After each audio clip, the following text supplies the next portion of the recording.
aficiones que realmente creo que tengo, que no he identificado muchas, es cine. Casi que cada semana vamos.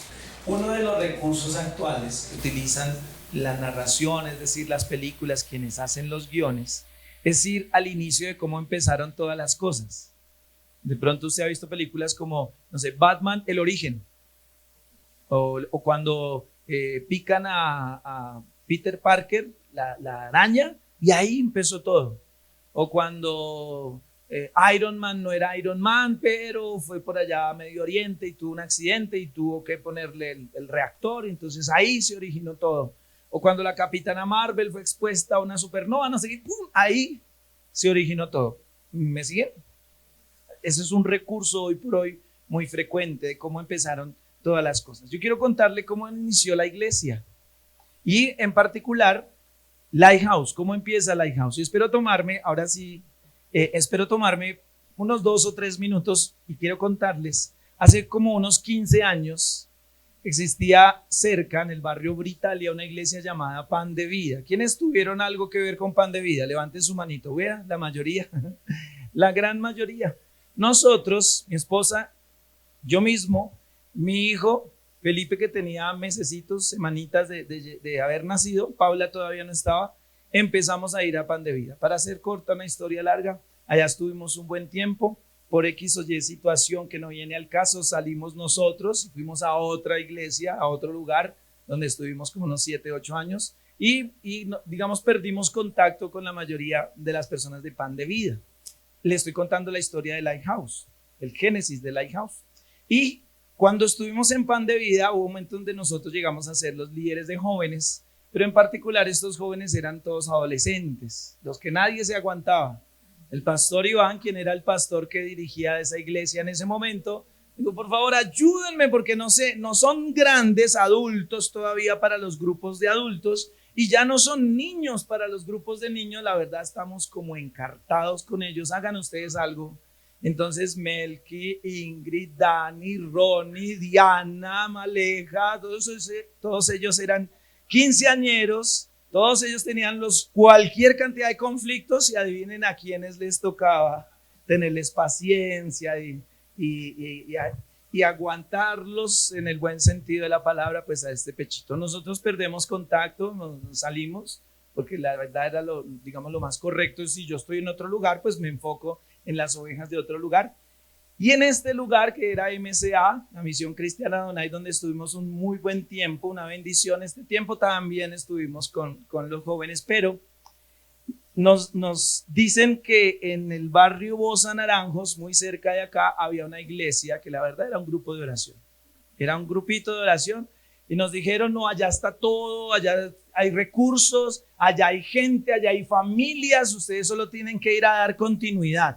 Cuando vinimos, vimos que era básicamente un grupo de oración y que básicamente se reunían solo personas mayores, por no decir viejitos.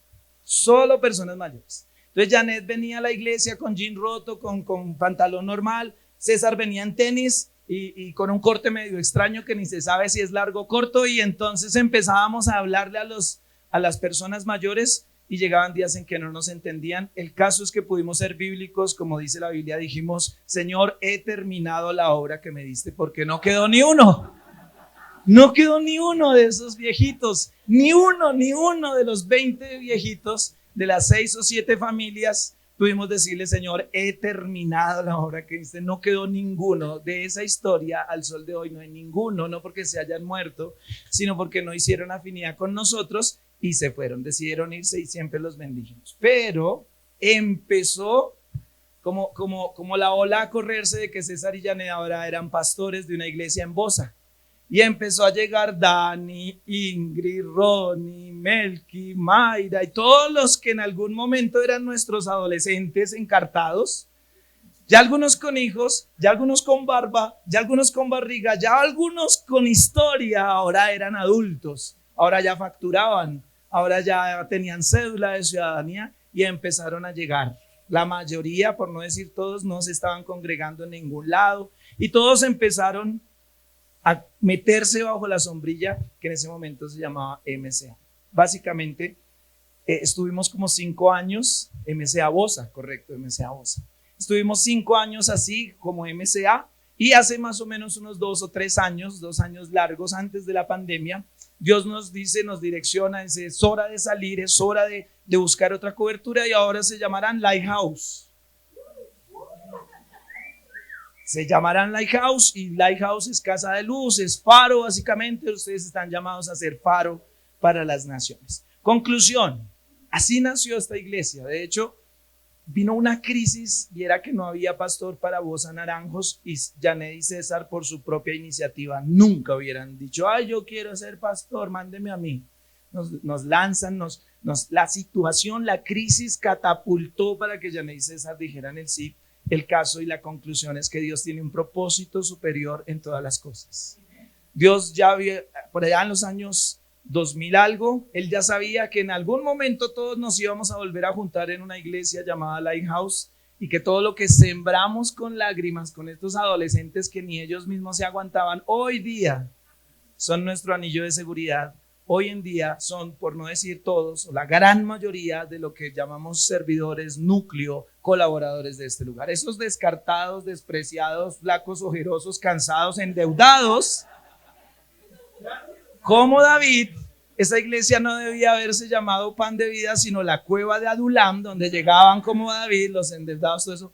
Hoy son los que sostienen nuestros brazos, dicho sea de paso, agradecerles no solo a los jóvenes, sino a todos los que siguen creyendo en este proyecto llamado iglesia. ¿Por qué le hablo de esto? Porque a continuación y hoy vamos a empezar una serie. Hoy vamos a empezar ya otro estudio y vamos a cambiar la página, pero necesitamos ¿entiendes? Necesitamos iniciar a partir de la base que fue Dunamis. Estuvimos todo lo que llevamos de este año hablando de Dunamis, de poder. Eso queda ahí sentado, eso está en el depósito de su corazón y esa es la base para lo que sigue a continuación. Y a partir de varias semanas seguimos en el libro de Hechos de los Apóstoles. Todo el año vamos a estar estudiando Hechos de los Apóstoles, pero ahora nuestro enfoque, ahora nuestra óptica, ahora lo que vamos a estar profundizando es sobre la iglesia. Iglesia. Y miren, el equipo de audiovisuales preparó el siguiente diseño, que es la portada de lo que usted verá en redes y una cantidad de cosas. Y es que la palabra original de iglesia es eclesia. Ya lo van a ver, tranquilos. Con doble K, eclesia. Y así se llama la serie, Eclesia. Vamos a ir, así como les acabo de contar el Génesis, cómo arrancó esta iglesia llamada Lighthouse. Ahora vamos a ir estudiando, vamos a ir navegando en cómo nace la iglesia de Cristo.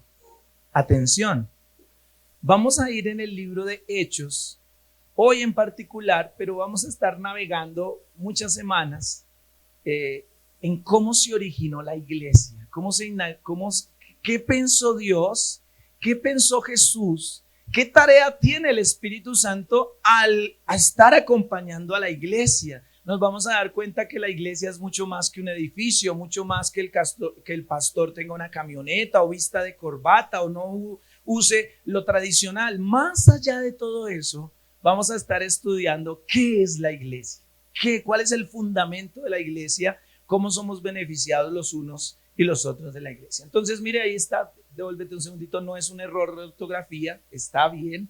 Eclesia, esa es la palabra original del griego, que es lo que hoy le pretendo contar. Eclesia, así se llama la serie que a partir de hoy iniciamos. Y lo primero que vamos a ver es cómo nace la iglesia. Listo, ya. Si alguien que no haya venido hoy o de sus familiares les dice, oiga, ¿y esa iglesia Lighthouse de dónde salió? Usted ya le puede contar, no es que hace 15 años el pastor estaba en otro lugar y todos los flacos despreciados, indiferentes y no sé qué, se fueron, todo lo que está en estos 5 minutos usted le puede contar, porque de un testigo, de un protagonista escuchó la versión. ¿Estamos de acuerdo ahí? ¿Estamos ahí todos de acuerdo? Bien. Ahora vamos a hablar de cosas más grandes, pues la iglesia universal, la iglesia en general del Señor. ¿Cómo nace la iglesia? ¿Cómo nace el pensamiento de iglesia? Les cuento, yo busqué en mi celular, en una de las aplicaciones que tengo, es una que no pide datos, es una muy amigable, es una muy sencilla que tiene un librito café.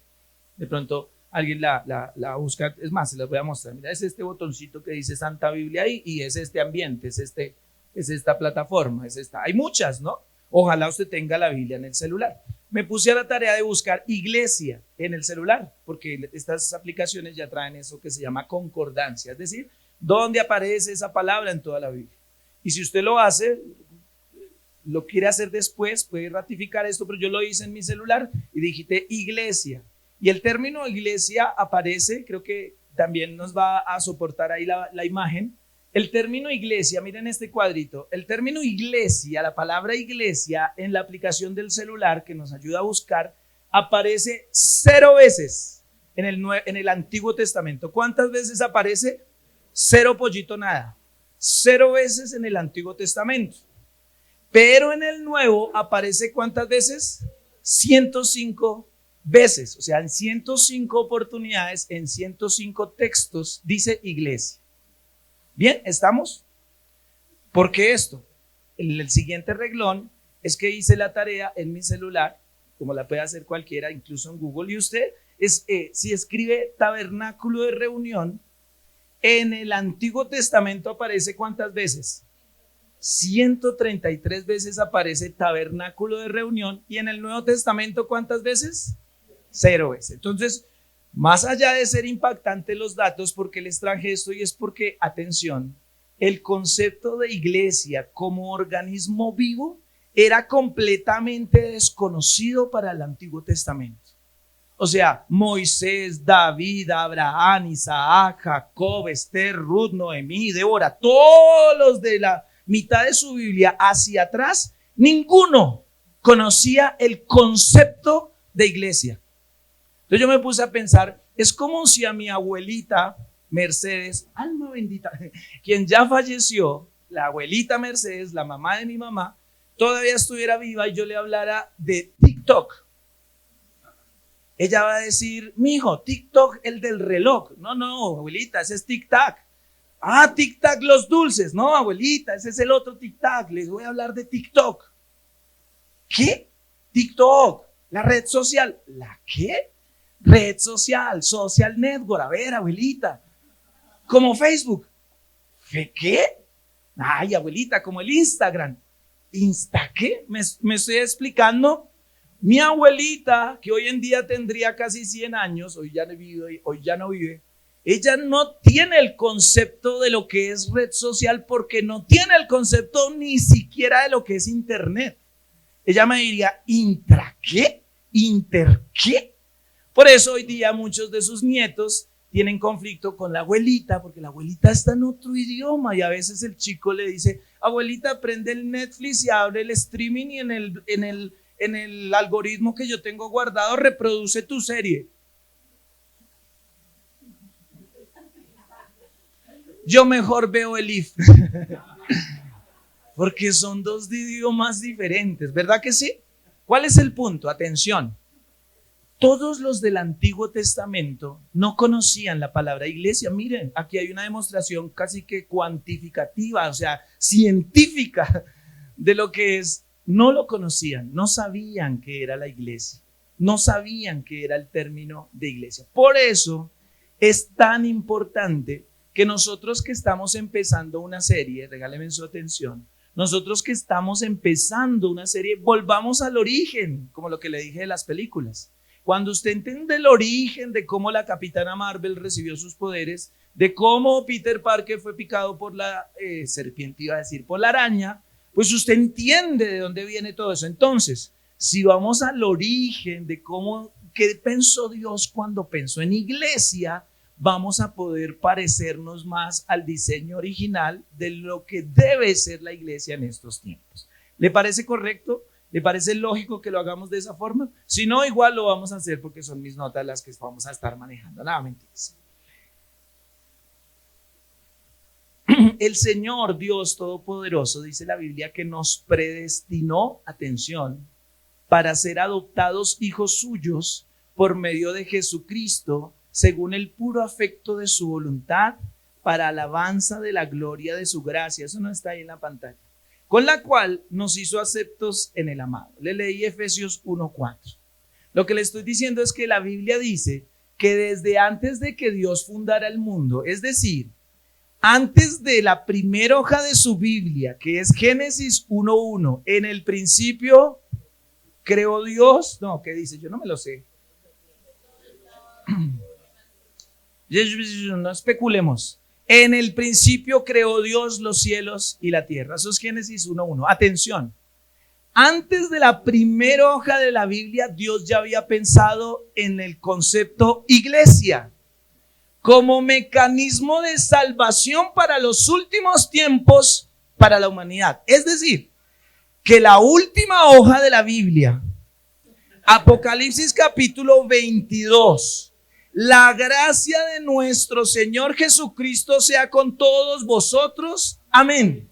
Cuando Jesús, Dios y el Espíritu Santo, que son uno, la Trinidad, la Deidad, Jehová, Dios Todopoderoso, pensaron en la humanidad antes de Génesis 1:1, ya estaban pensando en Apocalipsis 22:22, cómo terminaba la historia, y ese terminar la historia es a través de una palabra llamada iglesia. Iglesia.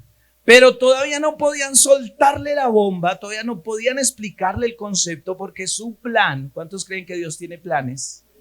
Era que eso viniera a través de Jesús. Jesús es la piedra angular, hoy lo vamos a ver. Jesús es el argumento, el fundamento de la iglesia. Como el Mesías hasta ahora era prometido en el Antiguo Testamento, nadie lo conocía, nadie podía hablar porque lo había visto, todo eran netamente palabras proféticas, es decir, una anticipación de lo que vendría, solamente hasta que la planta de los pies del bello Jesús pisara la tierra era que el concepto iba a ser entendido por las personas. Estas palabras son profundas. O sea, es como hablarle a mi abuelita de una red social. Ella, hasta que hoy ustedes, por ejemplo, con mucho respeto, doña Isabel, mi suegra, ella es mucho más ágil en redes sociales que muchos jóvenes que puede que los que estén acá. Ella tiene WhatsApp. Hoy la llaman y le dice, tía, bueno, envíamelo por Nequi. Tiene Nequi, tiene WhatsApp, envía notas de audio, envía videos. Un día fuimos a cine, pero se me descargó el celular y no pude mostrar el QR, es decir, no pude mostrar la boleta. Entonces le dijimos, ¿qué hacemos? No, yo no le mandé a la familia esa boleta. Llamemos a la mami Isabel y que nos envíe una foto de la boleta. Y ella entró y nos envió la imagen y nos salvó la patria y pudimos entrar así. ¿Cuál es el punto? Más allá de que doña Isabel es muy versada en los temas de las redes sociales, de pronto la ven usted por allá haciendo algún TikTok en algún momento. Más allá de eso, es que si empezáramos a hablar con ella de redes sociales y cosas, ella ya va a empezar a entender muchas más cosas. Obviamente no dimensiona todo porque ya ellos dos se ponen hasta con nosotros a hablar de cosas y yo a veces les digo, espere, no entiendo, explíquenme porque no sé qué es eso. Y me dice, ay papi, estás viejito. Yo sí. Pero una persona que ya está empezando a familiarizarse ya va a empezar a entender el concepto. Anteriormente, hasta antes de Jesús, se llamaba tabernáculo de reunión, que básicamente era una carpa, que después se volvió un templo. Es decir, por allá Moisés, ¿se acuerda que sale de Egipto? Y durante un tiempo tenían una carpa. ¿Cuántos han ido al circo? No que su casa sea un circo, sino eso. El circo tradicional está en una carpa, móvil. Entonces el circo de los hermanos Gasca, que por sí es muy bueno, yo no sé si todas estén aquí en Bogotá, pero ellos se mueven. Algo así era como tal el lugar de reunión. Por eso se llamaba tabernáculo o lugar de reunión. Bien, carpa de reunión, si le quieres. Y en ese tabernáculo de reunión, básicamente, la gente iba ocasionalmente, atención, ocasionalmente iban. Ocasionalmente y solamente una persona de millones, porque realmente se calcula que el pueblo de Israel, por lo menos en épocas de Moisés, era de millones, por lo menos 2 millones, más o menos. Una persona, una vez al año, entraba a presentar las ofrendas y a pedir perdón por los pecados de todos los demás, una vez al año.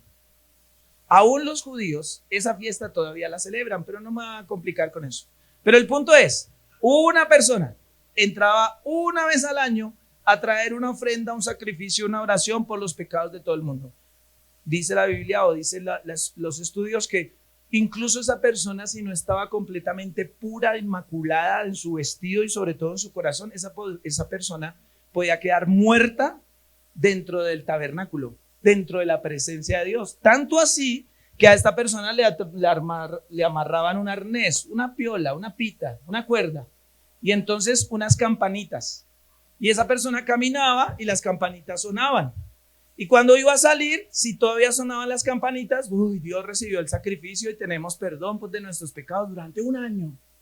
Pero de pronto no sonaban campanitas y empezaban a jalar la cuerda. Y Dios mío, entonces tocaba hacerle el rescate al sumo sacerdote porque no dio la talla y no podía nadie entrar a ese lugar. Era tan santo, era tan puro, era tan digno, era tan maravilloso, tan grande, tan soberano, tan impresionante que era mucho respeto ese lugar. Bien, por eso es que en el Antiguo Testamento lo llamaban tabernáculo de reunión y solo una persona entraba. Es que cuando Jesús viene a la tierra, atención, y sobre todo cuando muere, el Viernes Santo que se conmemora o se celebra, como lo quiera decir, que muere Jesús, atención, muere Jesús. La Biblia registra en el Evangelio que el velo que había en el templo, un velo es un velo. No le ponga, es que la mística. No, un velo es un velo, una tela que estaba en el templo. Se rasgó. Lo que significa que lo que antes solo una persona, una vez al año, tenía que hacer por todos, hoy en día no hay nada que nos impida entrar ante su presencia con confianza. No hay nada, no, pero es que yo pequé, nada, es que yo aborté, nada, es que yo no doy nada, es que no hay nada que me impida entrar en su presencia. Esa es la obra maravillosa de Cristo Jesús en la cruz y sobre todo cuando se levantó de entre los muertos. Bien, por eso es tan importante lo que estamos haciendo.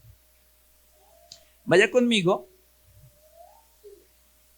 Cuando yo busque en mi celular, vaya conmigo a Mateo, libro de Mateo capítulo 16, versículo 18. Mientras llega le cuento. Cuando yo busque en mi celular la palabra iglesia, atención, Mateo 16, 18. Cuando yo busqué en mi celular la palabra iglesia, la primer búsqueda, el primer resultado que aparece fue Mateo 16, 18. ¿Me siguen?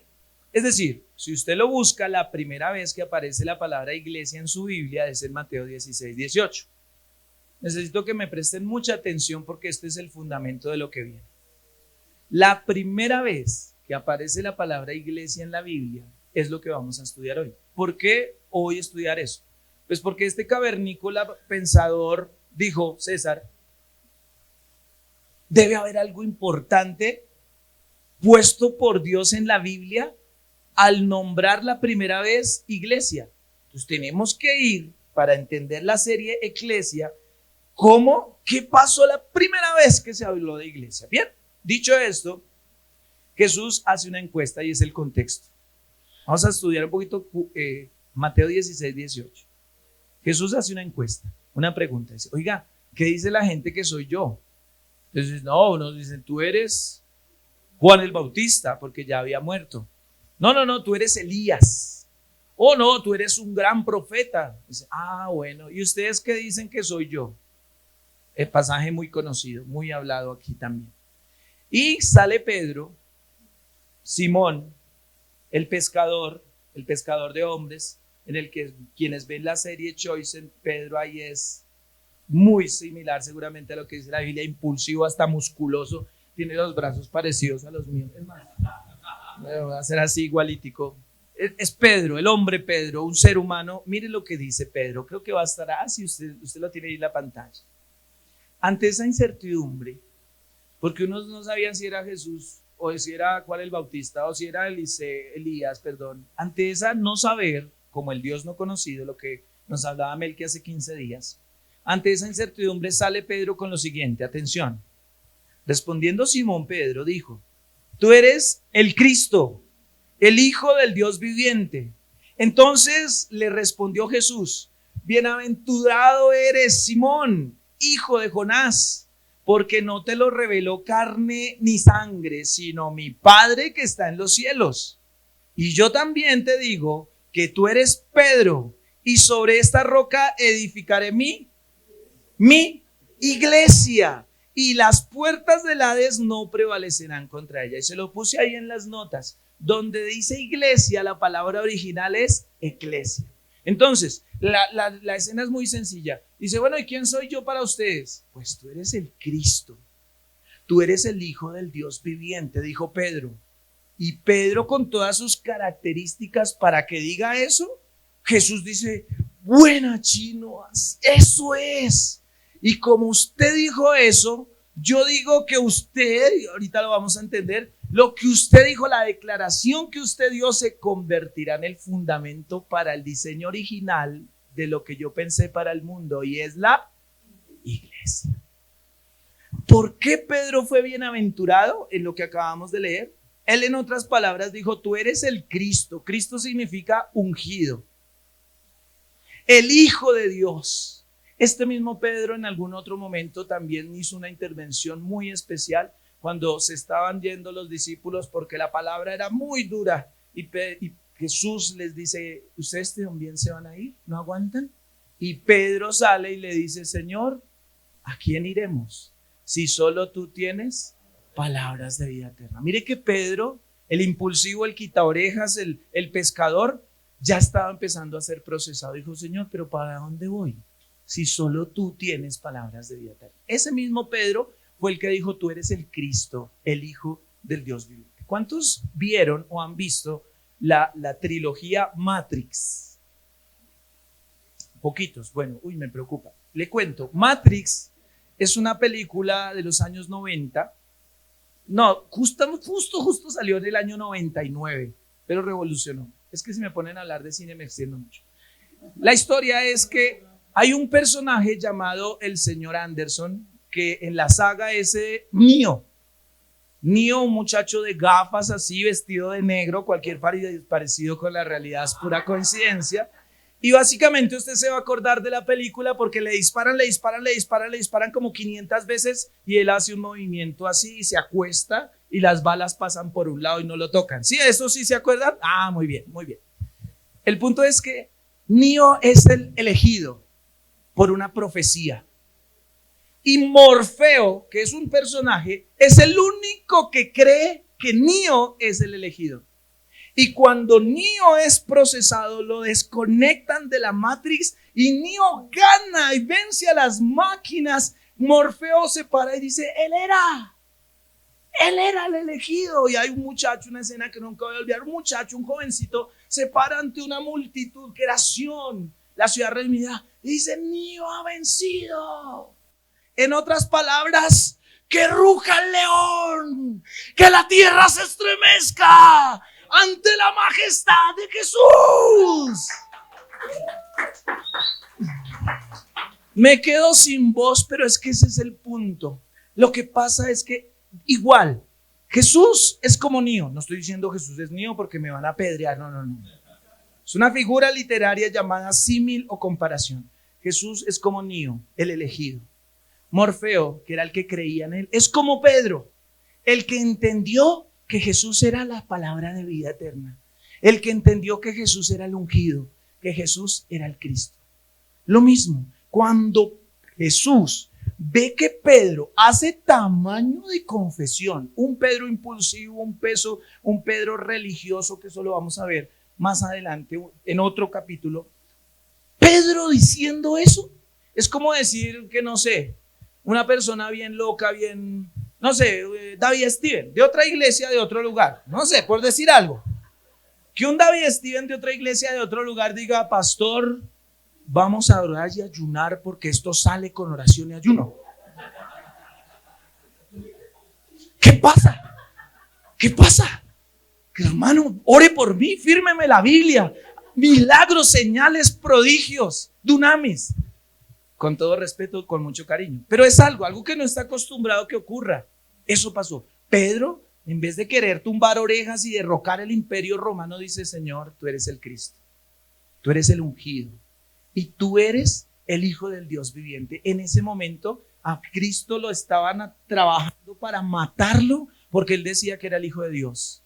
El Hijo de Dios en tiempos de Cristo era una blasfemia. Como decían, este es el Hijo de Dios. Y Pedro, religioso, digamos judío, practicante, él dice, sí, yo creo que tú eres el Hijo de Dios. Entonces eso hace una explosión en la cósmica, pues, de espiritual. Y Jesús le dijo, bien, Pedro, ese es el fundamento de la iglesia. Atención, no es Pedro. La iglesia católica tradicional enseña que Pedro es el primer papa de la iglesia por eso mismo.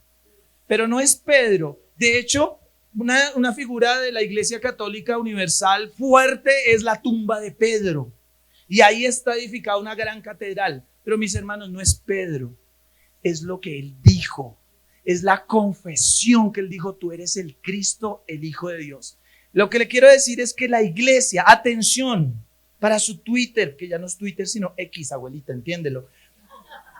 Para su red social, si quiere, suba esto, y es que el fundamento de la iglesia es que es Cristo la esperanza de gloria. Es que es Cristo el que contra él, ¿quién podrá? Es que es Cristo la esencia de la iglesia. No son las luces, no es la televisión, no es la fama, no es la red social, no es la pinta. Es Cristo la esencia de la iglesia.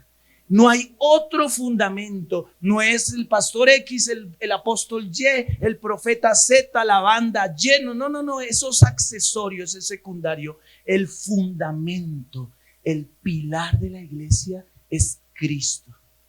Bien, es necesario que nosotros lo tengamos.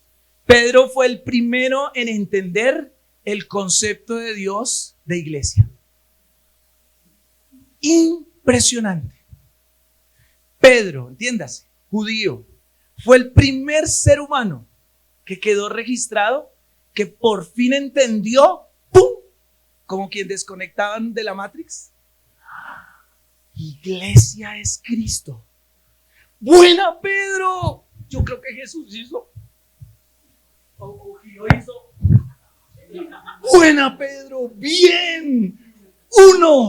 Con uno que entendió, y con este uno que entendió, voy a hacer que miles entiendan lo mismo. Yo no sé si usted se alcanza a dimensionar y a emocionar como yo ese momento cósmico. Yo creo que en el cielo estaban Pedro, ¡wow! Porque hace 8 días nos contaron que somos famosos en el infierno. A Jesús conozco, a Pablo conozco, pero ustedes ¿quiénes son? ¿Se acuerdan de eso? Fue hace 8 días. En el cielo todos dijeron, bien, el Pedro entendió. Ese es el fundamento de la iglesia. Pedro fue el primero en entender el concepto de Dios de iglesia. Por eso Jesús le dijo, eso no lo podía entender con su naturaleza humana peleona, sino que era una semilla que solo podría ser puesta por el Padre. Por eso le dijo, bien, no te lo reveló carne ni sangre, sino mi Padre que está en el cielo puso esa semilla en tu corazón. Y ahí viene cuando, si usted es muy juicioso, como creo que lo es, lo que leímos empieza diciendo, respondiendo Simón Pedro, dijo Cristo, Jesús le dijo, Simón, hijo de Jonás, no te lo reveló carne ni sangre, sino mi Padre que está en los cielos. Ya lo hablamos. Y yo también te digo, atención, como usted confesó que Cristo es el fundamento, entonces yo también digo que tú eres ¿qué? ¿Cómo? Pedro. Ahí ratificó el cambio de nombre. Vayan a cine y vean en Netflix Chosen, ese cambio de nombre en lo que están narrando en esta serie es impresionante. Le cambia el nombre de Simón a Pedro. Le dice, usted ya no es el almático, usted ya no es el peleón, usted ahora es un fundamento. Su confesión es un fundamento. Y sobre esta roca, lo que acabas de decir, edificaré mi iglesia. Y finalmente, como hoy lo cantábamos, ningún principado, ni las potestades, ¿quién podrá? Y las puertas del Hades no prevalecerán contra ella. ¿Contra quién? Contra la iglesia. Por eso, ahora sí, miren lo que viene, y es que los cambios de nombre en la Biblia vienen cuando se revela una nueva identidad de parte de Dios. Jacob por Israel, Sarai por Sara, Abraham por Abraham. Y usted cada vez, ojalá, tenga usted Saulo por Pablo, etcétera. Muchas veces, ojalá usted busque, cada vez que a alguien se le cambia la identidad, el nombre, es porque Dios le reveló algo especial. Es porque Dios le mostró que no era muerte, perseguidor de la iglesia, oposición, sino que Pablo ahora es oportunidad, es bendición, es luz. ¿Me sigue? Mire, por eso la frase está ahí. ¿Qué es eclesia? ¿Qué es eclesia? ¿Qué es eclesia para ser técnicos? Porque pues, no es una palabra que se use. ¿Qué es eclesia? Y terminamos. Término griego que significa asamblea. Eclesia es asamblea. Bien, eso traduce. Y los griegos la usaban, mire la definición de los griegos, decía asamblea de carácter regular, o sea, reunión permanente, en la que cada ciudadano, atención, tenía el derecho de hablar y proponer asuntos en la discusión. O sea que la eclesia, que fue el término griego, era una reunión permanente donde todos podían hablar y opinar. Y eso en ese momento era importante porque eso solo era para los ciudadanos romanos, para los griegos y todo eso. Solo, como Melqui nos contó, solamente los importantes, los de Éfeso, los de Corinto podían opinar. Los judíos eran rechazados. Pero usar el término eclesia, asamblea donde todos participan, asamblea donde todos son importantes, empezó a romper el concepto de separación y el concepto de persecución. A diferencia de tabernáculo de reunión, donde la presencia de Dios representaba solamente un lugar santísimo, ahora con Cristo y en particular con el resucitado, Él es el sumo sacerdote que nos abrió el camino, como hoy lo cantamos. Bien. Le leo Hebreos 4 del 14 al 16. En la Reina Valera actualizada, que es la versión del 2015, dice lo siguiente: por tanto, no se pierda, estamos en la definición de eclesia. Por tanto, teniendo un gran sumo sacerdote, que ahora es ¿quién? Cristo, correcto, que ha traspasado los cielos, Jesús, el Hijo de Dios, retengamos nuestra confesión. Es decir, sigamos diciendo lo que dijo Pedro, sigamos confesando que Él es la fuente, porque no tenemos un sumo sacerdote que no pueda compadecerse de nuestras debilidades, pues Él fue tentado en todo, igual que nosotros, pero sin pecado. El sacerdote que ahora tenemos, llamado Cristo, fue expuesto a todas las tentaciones, todas las tentaciones actuales, vigentes, las mujeres, el sexo, el dinero fácil, las trampas, las triquiñuelas, las mentiras, a todas las tentaciones fue expuesto Cristo. Pero según dice Hebreos, no pecó. Ese no es un detalle menor. Entonces, si Él, 100% hombre, soportó, yo, 100% carne, puedo pedirle a Él que me ayude a soportar. ¿Verdad que sí? Él fue tentado en todo igual que nosotros, pero sin pecado. Acerquémonos pues con confianza ante el trono de la gracia para que alcancemos misericordia y hallemos gracia para el oportuno socorro, que era lo que hablábamos cuando les contaba lo de la canción. Final, ¿cuándo se materializó el concepto de iglesia? Atención, lo que hemos hecho en estos minutos es contar cuándo aparece por primera vez el término iglesia y la importancia de la declaración de Pedro. Bien, lo que a continuación veremos, que es el final, es cuando eso que él dijo se volvió real, es decir, cuando empezaron a reunirse, cuando empezaron a volverse en un cuerpo como tal. Ahora sí, vaya conmigo a Hechos de los Apóstoles. Recuerde que vamos a estar estudiando Hechos. Hechos capítulo 2.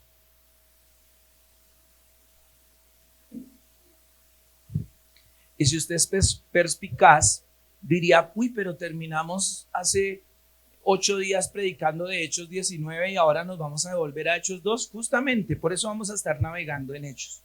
Hechos 2, atención, rápidamente el contexto. ¿Se acuerdan que estaban en la fiesta de Pentecostés? Eso fue el primer capítulo de la serie de Dunamis aquí en este lugar. Entonces todos reciben el Espíritu Santo. Atención, todos hablan en lenguas y reciben el Dunamis. Están ahí todos hablando en lenguas, en español, en francés, en portugués, lo que ya les enseñé. Y en Hechos 2:41, mire lo que pasa. Que atención, es la materialización. Lo que hasta ahora era un concepto, ahora se vuelve una realidad. Hechos 2:41, le leo. Así que los que recibieron su palabra fueron bautizados. Entonces, miren, la palabra de quién. ¿Quién estaba hablando en ese momento? Pedro estaba predicando.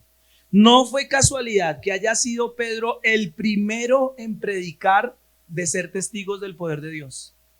Es decir, como Pedro fue el primero en entender el concepto iglesia, fue el primero en enseñarlo. Como Pedro fue el primero en entender que iglesia es Cristo, después que viene el bautismo del Espíritu Santo y a todos les dio la chiripiolca, fue el primero que se paró y habló. El primero en entender, el primero en predicar. Y mire lo que pasó. Y se añadieron aquel día como ¿cuántas personas? 3,000 personas. Y perseveraban en la doctrina de los apóstoles. Eso es lo que se materializó. Mire qué se pusieron a hacer. No se pusieron a chismear, no se pusieron a tomar tinto únicamente. Hicieron muchas más cosas y perseveraban en la doctrina. O sea, se mantenían en las confesiones, en la comunión los unos con los otros, en el partimiento del pan y en las oraciones. Luego, si usted ve en su Biblia, ahí viene un título y dice la vida de los primeros cristianos, versículo 43 de Hechos 2. Y sobrevino temor a toda persona, y muchas maravillas y señales eran hechas por los apóstoles. Todos los que habían creído estaban juntos y tenían en comunión todas las cosas. Vendían sus propiedades y sus bienes y las repartían a todos según la necesidad de cada uno. Y perseverando unánimes cada día en el templo y partiendo el pan en las casas, comían juntos con alegría y sencillez de corazón, alabando a Dios y teniendo favor con todo el pueblo. Y el Señor, léalo conmigo, y el Señor añadía cada día, ¿a dónde? ¿A dónde? ¿A dónde los añadía el Señor? A la iglesia, a los que habían de ser salvos. Conclusión, ¿dónde quiere plantar Dios a las personas salvas? ¿Dónde hace Dios? ¿Dónde pone Dios la semilla de una persona que desconecta de la matriz? Lo planta en la iglesia. Entonces están en señales, en milagros. La gente vende sus propiedades y reparten. Están en todos en una comunión, en una armonía, en una bendición, en una familia. Posteriormente hablaremos de las características de esa iglesia. Pero el punto es que el diseño original de Dios desde antes del Génesis fue iglesia. Cuando Cristo viene a la tierra, abrió el camino que antes no podíamos tener, por el cual tenemos libertad de pecados y por el cual podemos decir nada me impide estar en tu presencia. Se materializa el hecho, Dios envía a Jesús. Jesús empieza a predicar un cabezón como el pastor lo entiende, y ese mismo cabezón, la primera vez que habla, 3,000 personas fueron impactadas y empezaron en una armonía, empezaron en una bendición, empezaron en un compartir tan bonito a la que la Biblia llama iglesia. El último mensaje que no puedo dejar pasar es que Jesús fue para prepararnos un lugar a la iglesia. Atención, Jesús estuvo aquí en la tierra y dijo, yo me voy al cielo, pero me voy a prepararles un lugar a los de la iglesia. Me voy a construirles una morada. Yo le he dicho, Señor, que mi morada tenga un televisor de 90 pulgadas, un wifi de 85G, que tenga piscina, a ver si por fin aprendo a nadar, que tenga muchas comodidades espirituales que yo atesoro aquí en la tierra. Es aquí, bendiciendo a los demás, haciendo lo que debo hacer, que se amuebla mi morada en el cielo. Como veo que hay personas que como que no me creen el plasma que voy a tener en el cielo. Juan 14:2 es la última cita. Juan 14:2. Jesús en la tierra hablando dijo lo siguiente: voy pues a preparar lugar para ustedes, Y si me fuere y les prepararé el lugar, vendré otra vez y los tomaré a mí mismo, para que donde yo estoy, ustedes también estén. Y ustedes saben a dónde yo voy y saben el camino. Atención, Jesús está hablando. Y miren que Tomás, que en la serie, es que estamos embarazados con esa serie, qué serie tan buena.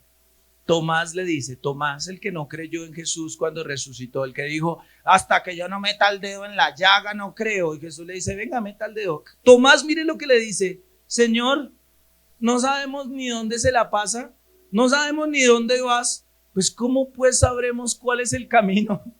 Es decir, le dijo, hermano, usted se la pasa un día allí, otro día allá, que Capernaum, que Samaria, que Judea, que yo ni sé cuándo. Si no sé ni dónde está, ¿cómo voy a saber el camino? Y Jesús le dice, yo soy el camino, yo soy la verdad y yo soy la vida, y nadie va al cielo, nadie viene al Padre si no es por... Yo creo que Pedro escuchó esa predicación, Pedro escuchando a Tomás y a Jesús, y empezó a... Y después viene lo que le conté. El punto es, atención, puede que haya personas que no conozcamos el cielo, porque puede que Cristo venga y nos reunamos solo con Él en un momento temporal. No me pida que le explique eso en 30 segundos. Puede que no vayamos al cielo, es decir, los que murieron en este momento están en el cielo, los que están con Cristo, los que murieron en Cristo. Pero ante la segunda venida de Cristo Jesús, que es inminente, puede que solamente nos reunamos con Él en las nubes para ver cómo Él ruge y viene a tomar y a gobernar. Pero definitivamente habrá recompensas para los que murieron antes, para los que mueran cuando Cristo esté en los momentos, o cuando la iglesia esté en los momentos más difíciles, y para, digamos, los tiempos venideros. Para todos habrá recompensa. Por eso es que eso es el mensaje Maranata. Por eso nuestras canciones han cambiado. Por eso son frases que, si usted no está en la onda, se le vuelven repetitivas y aburridoras. Pero cuando usted entiende una pequeña frase, no hay nada que me impida estar en tu presencia. No hay nada que me impida entrar en tu presencia.